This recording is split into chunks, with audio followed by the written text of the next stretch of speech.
Nicole, just to expand on something you touched on with Eric Swalwell, because I think this is an important part that people don't understand. Like they see Dianne Feinstein has a Chinese spy as her chauffeur, or Eric Swalwell, but talk about how early they're targeting politicians at the local level. Does that kind of make sense? Yeah, that makes total sense. I mean, those are the things that you have already heard from the news, but it's just the tip of the iceberg. There's countless of such examples. For example, one former DOJ senior staff, his name is George Higginbotham. He was a senior congressional staff working for DOJ when he walked to the CCP's embassy in Washington, D.C., and met with the CCP ambassador Cui Tiankai and took tens of millions of dollars from the CCP and agreed to do CCP's dirty bidding inside the DOJ and trying to influence Trump's White House and DOJ to return Mr. Mao's Guo back to China. And there were also two very prominent RNC donors, Elliot Brody and Stephen Wynn.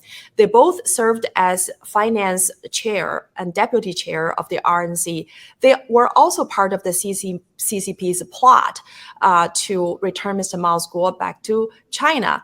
And right now there's a big case on trial currently in Washington, D.C., and that is a famous Hollywood rapper. His name is Pras Michel. And so right now, this guy, formed a team that included Elliot Brody, Stephen Wynn, and George Higginbotham as part of, the CCP's effort to weaponize the U.S. Justice system against Mr. Mao's Guo. And there's also big American top law firms like Paul Hastings, Jones Day, O'Melveny and Myers, and all the big American top law firms. They are also acting on behalf of the CCP, launching lawsuit, the so-called unrestricted lawfare against Mr. Mao's Guo in America's courthouses. But these are the stories you're not going to hear from the mainstream media. And the social media also censored the information.